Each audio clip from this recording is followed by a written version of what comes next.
नमस्कार, मैं हूं नीलू। तो आज 14 तारीख है, लेकिन धीरे धीरे देखिए ईरान और अमेरिका के बीच जो तनाव है अब समुद्र की गहराइयों तक जा पहुंचा है। दुनिया के सबसे अहम तेल मार्ग स्ट्रेट ऑफ हॉर्मुज में ईरान ने अपना खतरनाक अंडर वाटर ड्रोन, जिसको कि नार्वल कहते हैं, उसे तैनात कर दिया गया है। जी हां, बड़ी खबर हम आपको बता रहे हैं। और ये एक ऑटोनॉमस अंडर वाटर ड्रोन है और किस तरह से काम करता है वो भी आपको बताएंगे। तो देखिए, एक एक कर ईरान ने अब जितने खतरनाक वेपन्स है उसको स्ट्रेट ऑफ हॉर्मुज में उतारना शुरू कर दिया है, क्योंकि उससे भी लग रहा है कि कभी भी अमेरिका कोई बड़ा हमला कर सकता है। मैंने मक्खी फ्लीट की बात की थी, डॉल्फिन पनडुब्बियों की बात की थी, और अब ये ड्रोन भी सामने आ रहा है। जी हाँ, IRGC ने संकेत दिए हैं कि एक चुपचाप हमला करने वाला हथियार है, और ये हथियार पारंपरिक नौसैनिक युद्ध की परिभाषा बदल देगा। यानी जितने युद्ध अब तक हुए हैं उसमें ये गेम चेंजर साबित होगा। 8-9 मई आपको याद होगा 2026, इस बीच एक हमला हुआ था अमेरिकी जहाज पर, एक टकराव हुआ था ईरान और अमेरिका पर, और इसी ड्रोन नरवाल से एक हमला किया गया था। अमेरिकी विध्वंसक निशाना बनाया गया था, यानी कि डिस्ट्रॉयर को निशाना बनाया गया था, और ये ड्रोन अमेरिकी जहाज के सोलार सिस्टम को चकमा देकर उसके प्रोपेलर के बेहद करीब पहुंच जाता है और फिर उसमें फंसकर तकनीकी खराबी पैदा कर देता है। और ऐसा ही कुछ 8-9-2026 को भी हुआ था।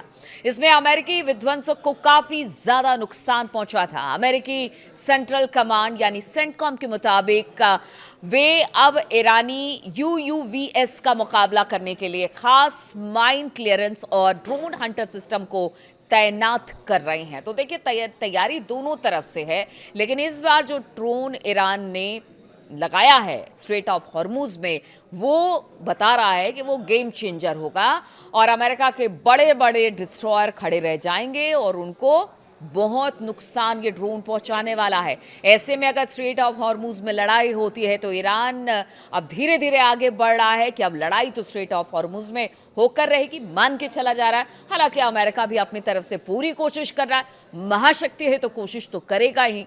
देखिए, कुछ इस ड्रोन की खासियत आपको बताते हैं।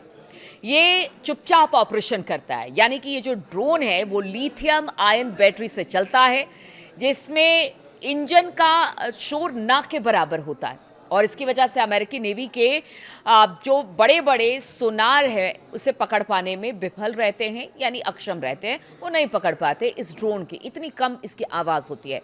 AI पावर्ड है। इन ड्रोन में सेलेक्टिव टारगेटिंग क्षमता है, यानी कि सिविलियन टैंकर को छोड़कर मिलिट्री वेसल और डिस्ट्रॉयर्स को टारगेट करता है ये। मतलब आप सोचिए कि इसका टारगेट भी इतना ज़बरदस्त, इतना सटीक है कि सीधे जहां पर इसे प्लांट किया जाता है ठीक वहीं पे जाके ये नुकसान पहुंचाता है। रूस और चीन दोनों की तकनीक का ये कॉम्बो बताया जा रहा है, और इसका स्टेल्थ तकनीक और नेविगेशन सिस्टम, रूसी और चीनी इंजीनियरिंग की झलक देखने को मिलती है। देखिए, इसकी झलक तो अगर रूसी नेविगेशन की बात की जाए तो जितने बड़े हमले हुए अमेरिका के अलग अलग सैन्य ठिकानों पर, वहां पर इसी नेविगेशन ने काम किया। अब समझिए कि कितना सटीक है इसका नेविगेशन, कि जहां पर टारगेट इस ड्रोन को लेकर फिक्स किया जाएगा वो टारगेट खत्म हो जाएगा, उससे भारी नुकसान दुश्मनों को होगा। गहराई और रेंज की बात की जाए तो 300 मीटर की गहराई तक एक गोता लगा सकता है और घंटों तक समुद्र के नीचे घात लगाकर बैठ भी सकता है, यानी किसी को पता भी नहीं चलेगा ये कब अंदर गया, कब इसने दुश्मन के ठिकानों को या फिर दुश्मन के जहाज़ों को निशाना बनाया, किसी को पता नहीं चलेगा। स्वॉर्म अटैक ईरान की योजना एक खास के साथ साथ 50 से अधिक ऐसे ड्रोन तैनात करने की है। यदि ये ड्रोन एक साथ हमला करते हैं तो किसी भी बड़े युद्धपोत या फिर तेल टैंकर का बचना लगभग नामुमकिन है। एक की बात कर रहे थे, लेकिन बताया जा रहा है कि ईरान ने ऐसे 50 से ज़्यादा ड्रोन समुद्र में उतारने का फैसला ले लिया है, और अगर ये एक साथ अटैक करते हैं तो अमेरिका के बड़े बड़े डिस्ट्रॉयर धाराशायी हो जाएंगे, खत्म हो जाएंगे, और अमेरिका को पता भी नहीं चलेगा। अगर बड़ी संख्या में ऐसे ड्रोन एक साथ हमला करे तो फिर बड़े युद्धपोत और तेल टैंकर के लिए खतरा कई गुना बढ़ सकता है। पेंटागन भी इससे डरा हुआ है। जी हाँ, पेंटागन ने इसे अस्थिर करने वाली कार्रवाई करार दिया है। जब उन्हें पता चला कि ईरान इस तरह के ड्रोन को स्ट्रेट ऑफ हॉर्मुज में उतार रहा है, तो उन्होंने कहा कि वहां पर अस्थिरता पैदा करने की कोशिश ईरान कर रहा है। लेकिन ईरान तो कह रहा है कि बातचीत आप नहीं कर रहे हैं, खुल के युद्ध ही कर लीजिए। अगर युद्ध करने की बात हो रही है, तैयारियों की बात हो रही है, तो पेंटागन की तरफ से कहा जा रहा है कि वहां पर हालात को अस्थिर करने का प्रयास किया जा रहा है। तो आखिर ईरान करे क्या? अमेरिकी नौसेना ने इस क्षेत्र में अपने अंडर वाटर सर्विलांस को और ज्यादा बढ़ा दिया है और जवाबी कार्रवाई के लिए घातक रिमोट कंट्रोल सबमरीन तैनात किए हैं। वहीं ईरान का यह कदम यह साफ करता है कि अब सीधी सीधी लड़ाई के बजाय एक कह लीजिए कि एसिमेट्रिक वॉरफेयर पर भरोसा कर रहा है, जहां सस्ते ड्रोन करोड़ों डॉलर के युद्धपोतों को बेकार कर देगी। एसिमेट्रिक लड़ाई क्या होती है आपको बताते हैं। देखिए, जब एक दुश्मन बड़ा ताकतवर हो और दूसरा थोड़ा कमजोर हो, तो फिर किस तरह से लड़ाई लड़ी जाती है, उसी को एसिमेट्रिक वॉर कहते हैं। और यहाँ पर ईरान और अमेरिका के साथ भी यही हो रहा है। कहाँ तो बड़े बड़े डिस्ट्रॉयर और कहाँ इनके छोटे से ड्रोन या फिर मॉस्किटो फ्लीट, और वो आप देखिए किस तरह से हमला कर रहे हैं और जबरदस्त नुकसान पहुंचा रहे हैं अमेरिका को।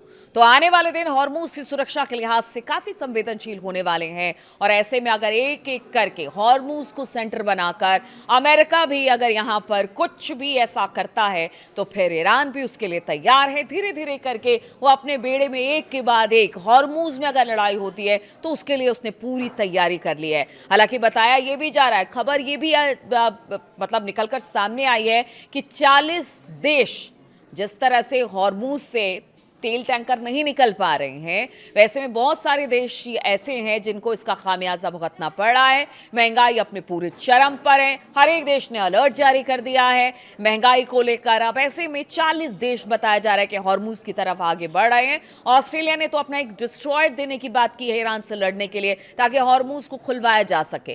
तो आप समझिए, एक तरफ ईरान है, अगर वाकई में 40 देश एक साथ ईरान के सामने खड़े होते हैं, तो फिर ईरान किस तरह से लड़ाई लड़ेगा, ये तो मुश्किल है। 40 देश से एक देश का लड़ना तो मुश्किल है, लेकिन ईरान ने पहले ही कह दिया है कि हॉर्मुज से देखिए निकलना बड़ा मुश्किल है।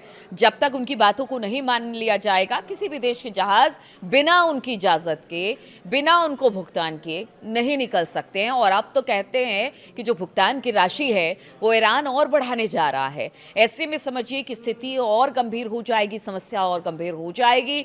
तो अब ईरान की तरफ से भी तैयारी है, लेकिन जो 40 देश की बात हो रही है कि वो 40 देश अब ईरान के खिलाफ लड़ने को हॉर्मुज में तैयार दिखाई दे रहे हैं, वो भी ईरान के लिए अच्छी खबर नहीं है। लेकिन स्ट्रेट ऑफ हॉर्मुज में ईरान की लड़ाई और ईरान का वर्चस्व अगर कायम रखना है, तो फिर उसे अपने जो फ्लीट है, या कह लीजिए कि जो जंगी जहाज़ हैं या उसके वेपन्स हैं, उसको बढ़ाने की ज़रूरत है। इसी में ये ड्रोन सामने आया है कि किस तरह से ये ड्रोन बड़े से बड़े जहाज़ को डिस्ट्रॉय कर सकता है। वो सिर्फ अमेरिका नहीं, अगर 40 देशों में अगर ऑस्ट्रेलिया का डिस्ट्रॉयर भी वहाँ पर पहुँच रहा है या जहाज़ पहुँच रहा है, तो उसको भी निशाना बनाया जा सकता है। क्योंकि ईरान ने कह दिया है कि किसी को नहीं छोड़ा जाएगा जब तक उनकी बात नहीं मान ली जाती है। तो अब देखना होगा कि क्या बातचीत का कोई रास्ता निकलता है, या आने वाले 1-2 दिन में कोई बड़ा हमला हो सकता है हॉर्मुज में, ईरान पर या कहीं और।